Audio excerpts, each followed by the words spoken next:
Super Dave here with another Super Dave review. This is a Super Dave special review. Super Dave here with another exciting action figure review, and this time it is Gridman by Figma, and he is such an awesome looking action figure. This is Figma SP163, and the reason is because I was able to get this guy a number of years ago, and this is also a Figma Gridman, and I just thought he was so cool looking. He's got such cool colors. I love the colors, kind of Superman colors, really. And so when I got him, and he does have some loose joints and some pieces that kind of fall off of him. And so when I saw that they had come out with a new version, or at least they call it the Universe Fighter, Gridman Universe Fighter. And just look at all those dynamic poses that he can get in. He's just so cool. And I couldn't resist to get him and review him in the great big brand new Cat's Lair display, the inside. And if you haven't checked out my review on the Cat's Lair from Thundercats Super 7's Ultimates playset made to order, here it is, brand new. I've got about an hour's worth in a review, two parts. One, the outside, unboxing outside, and then part two was the inside. Come check that out if you haven't already.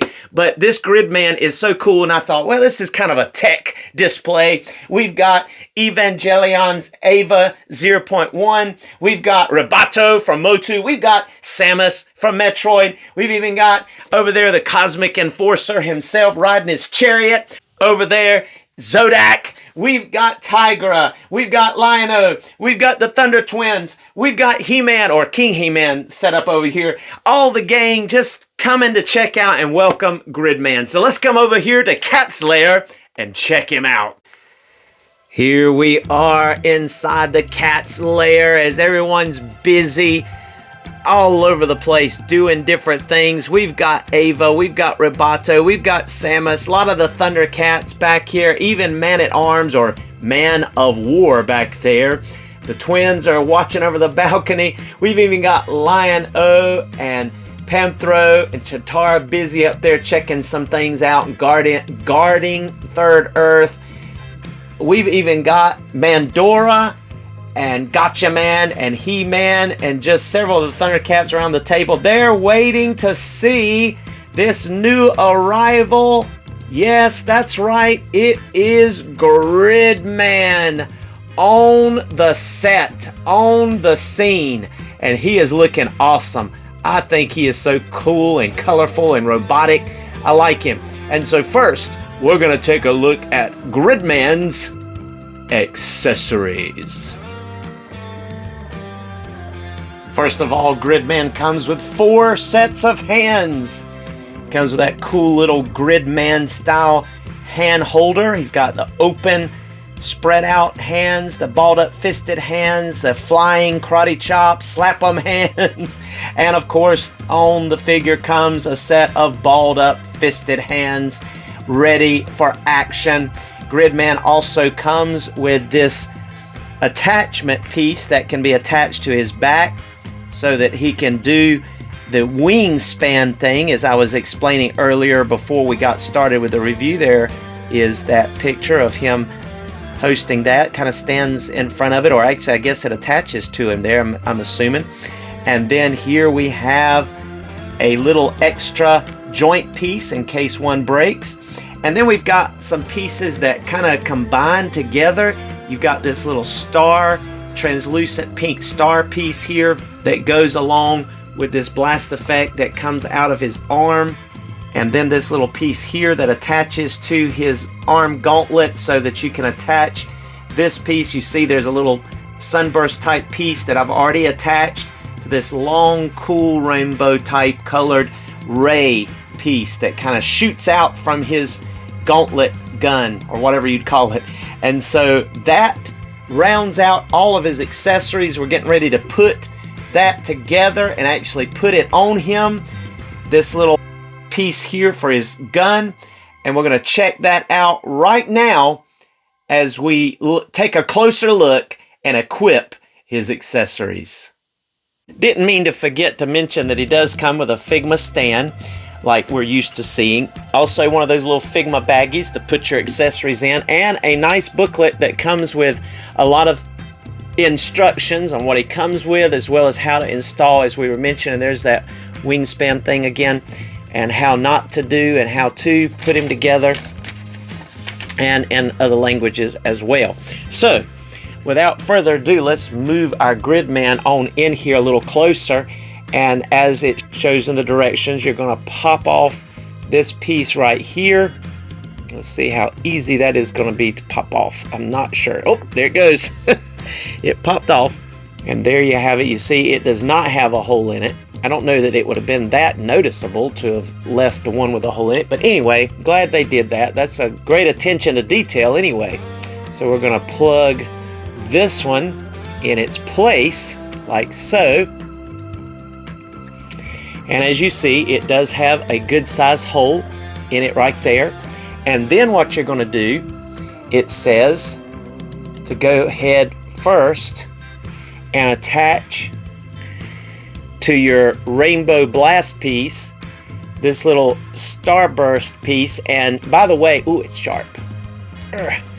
It is like a key. It is shaped to fit one way. There's a little notch, so it will only go one direction. So you've got to look which direction your notch is and put it in that way for all three pieces. So now you've got the star piece plugged in there with the little notch. And then finally, so go ahead and bring Gridman over here, and yes, there is that same notch because it's narrower on one end on your Gridman. So I'm checking out to see, and it's so clear it's hard to tell, but I think that's the way right there. So let's see. Yep, it plugs right in there. Check that out. Probably look better if you did it this way. There you go.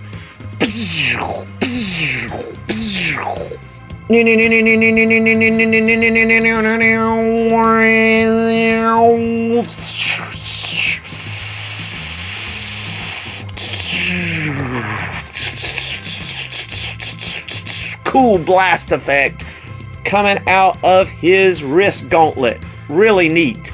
So that is definitely cool. Check it out. All right. That's pretty much it. Of course, we know how to take hands off and on, so we can look at that some.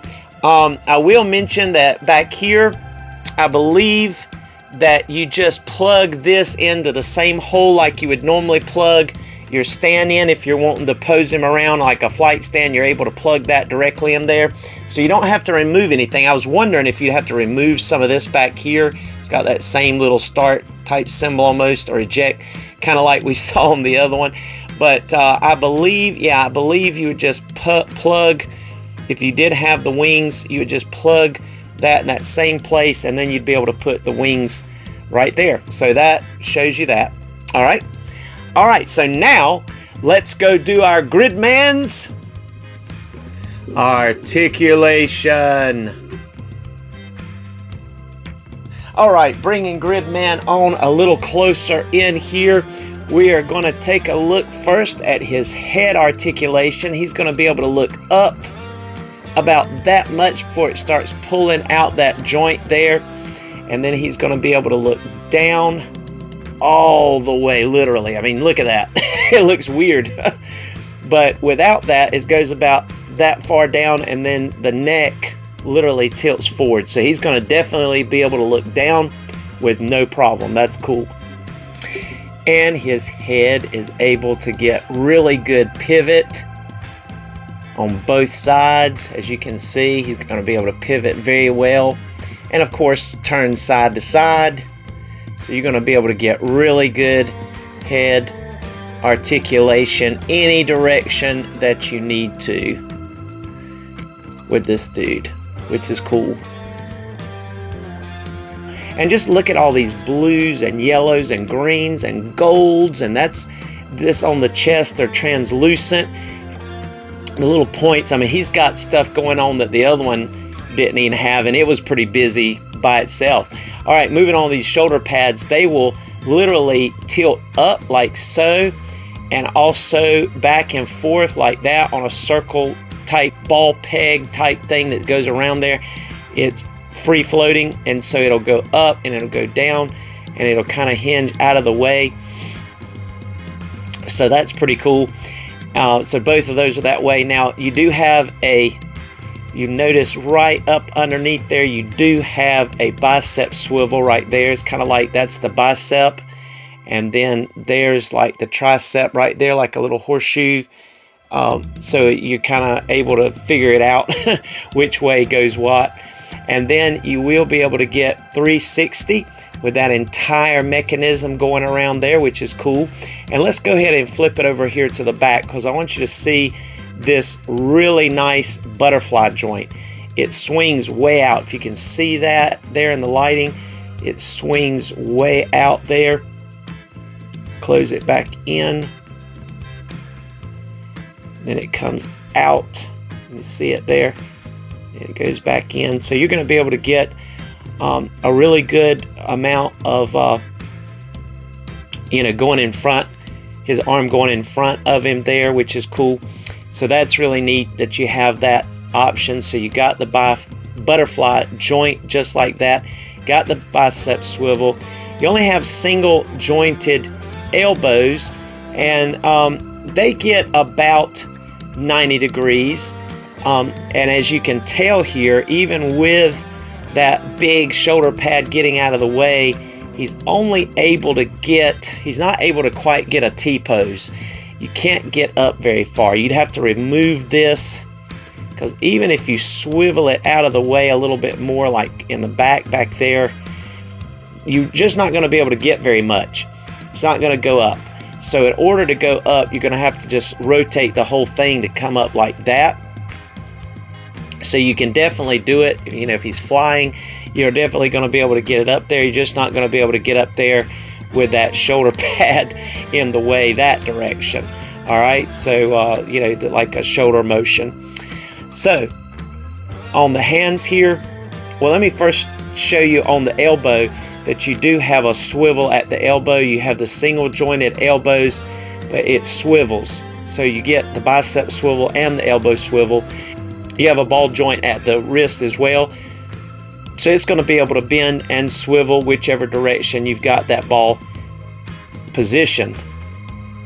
Moving on to the diaphragm, he's going to be able to go back and forward a little bit before it hits some of this stuff here. There's just not a lot of clearance. Now you can pop this out like so, and you can see that there is an area here, and it brought out part of his back too.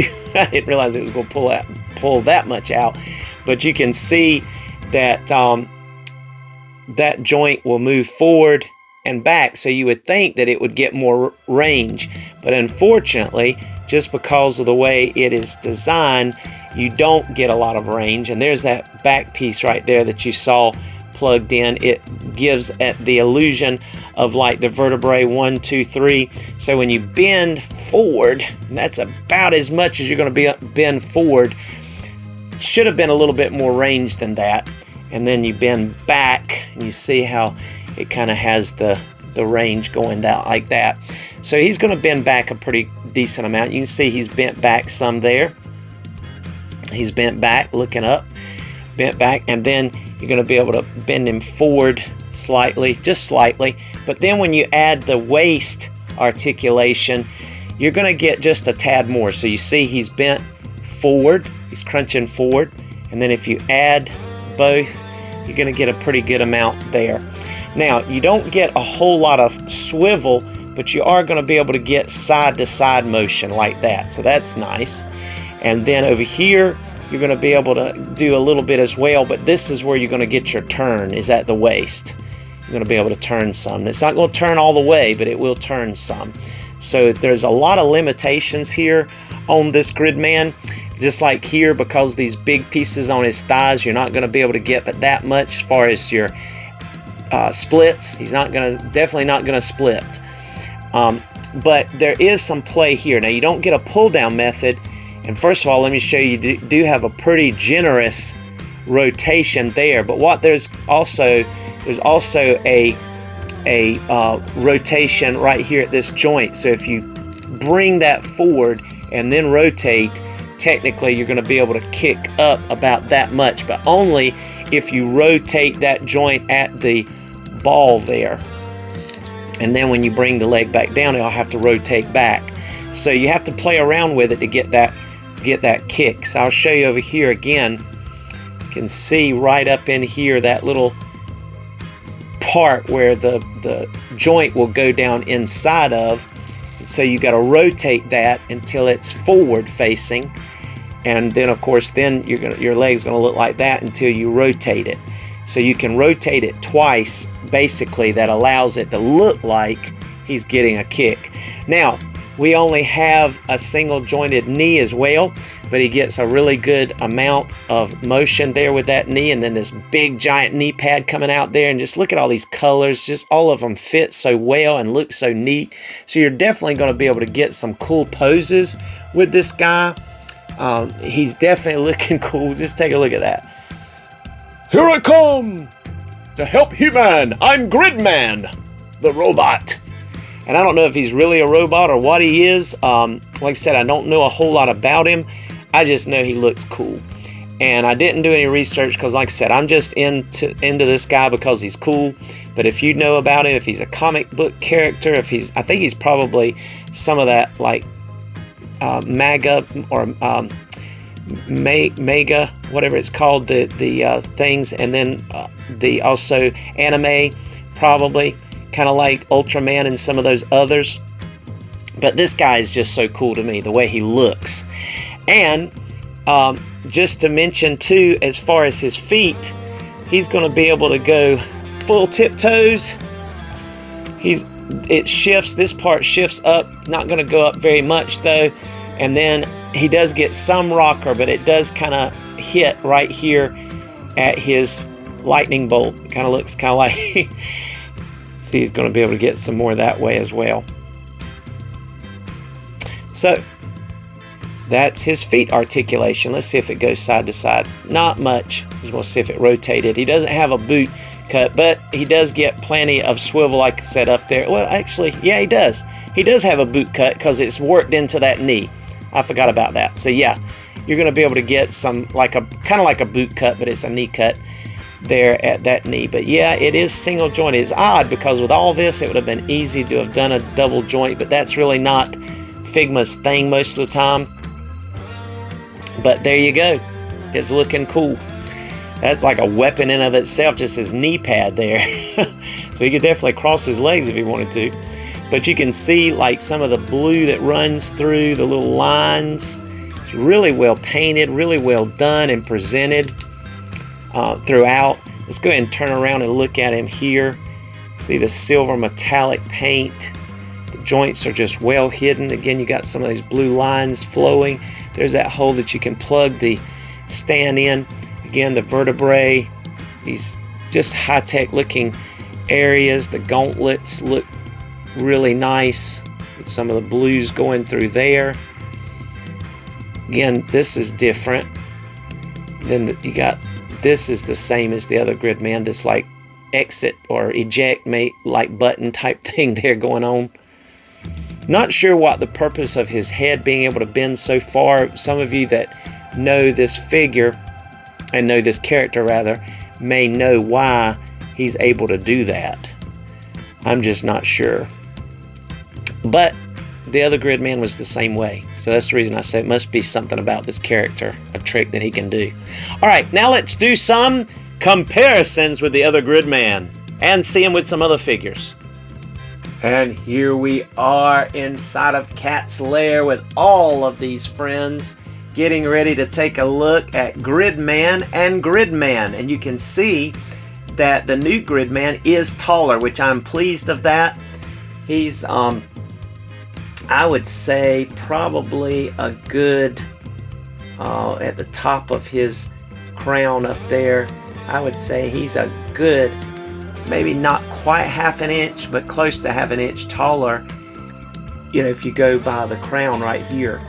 But he's looking pretty cool next to his other self here. I do think I like the face on this one, the old one, better, but definitely love the outfit and the color scheme and just the overall design of this one better. It just looks so cool, but I like both of them. But I am glad they increased his height a little bit, because if you look here, and I'm going to move this one over here just for a moment. This one's super hard sometimes to stand up, and he's fallen apart twice on me. His joints his pegs just have fallen apart, gotten loose over time. But you can see that this Gridman is the same height as the Figma Samus from Metroid, so that's cool. So that is good to know. And so you can see that comparison. And let me just go ahead and go back to the other Gridman very quickly and just let you look at them from the side profile, if I can do this without them falling down. All right, so there you have the side viewpoint there, and then you have the rear viewpoint. And I had him leaning just a little bit to the side, but you can see they still have this, I almost call it like the eject button is what it looks like, the symbol like that used to be on a VCR or DVD. But anyway, you can see this one has more like almost like thrusters, like a jetpack look to it, whereas this one has more of these wings, almost like a Hordak type thing. Maybe this is the Hordak version, this is the He-Man version. No, I'm just playing. But anyway, I like it. I like it a lot. It looks cool. So there he is from behind. He had kind of like the vertebrae going on back here as well, just like this one did, or does. But you can definitely see the differences. Oh, he's got some Spider-Man colors here versus the black and blue and metallic silver and metallic blue too. So really cool. All right, and here's our new Gridman next to the new Metroid from Metroid Dread, Samus from Metroid Dread. And you can see that they actually went backwards with the new Samus. He's shorter, he's more on the scale of this old Gridman, whereas the older Samus is on the scale of the new Gridman. So that's interesting. Do wish they kind of had made this Samus taller, but anyway, there is Gridman, and that is so cool with him next to these other. I know Samus is not technically a robot, but you know, it's a suit kind of deal. But anyway, looking cool.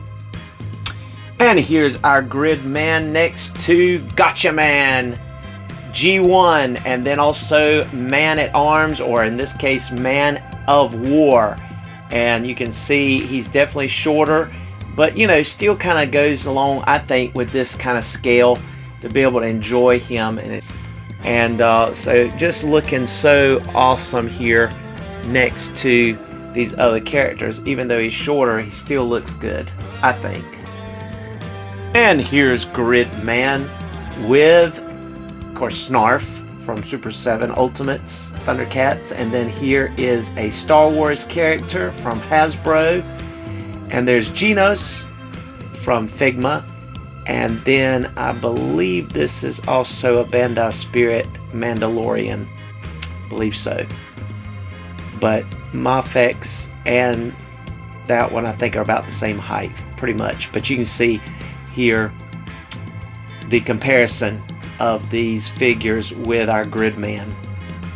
And then finally, here's Gridman next to some G.I. Joes. There's Doc, and there's Clutch. And Clutch is like, I don't even know where I'd begin to work on this thing.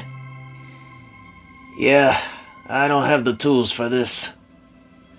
And then there is a McFarlane DC Superboy. Kind of get an idea of how he measures in beside the McFarlane DC Multiverse. Love that Superboy. He's looking cool next to here. So, I mean, Gridman could fit in with quite a few things. And there's a lot of other lines that you could definitely pair him with. And thank you so much for joining us for this Super Dave review. And it was fun taking a look at this Gridman and just take a look at him. He's able to leap into action using his stand, looking so cool here. and we appreciate you joining us. Hope that you will be blessed. Come back and see us again real soon, as we'll be reviewing our 1/6 scale deluxe Lion-O from Mundo. And that's right, the Thunder Cat's Lair will be in the background, the outside version of that when we review it. So that's going to be a lot of fun. Compare him to our He-Man and Battle Cat, different ones. So that'll be awesome. So we're just staying in line with the theme of Thundercats a lot here recently, but we'll look forward to it. And here's some photos in the photo gallery. Be blessed.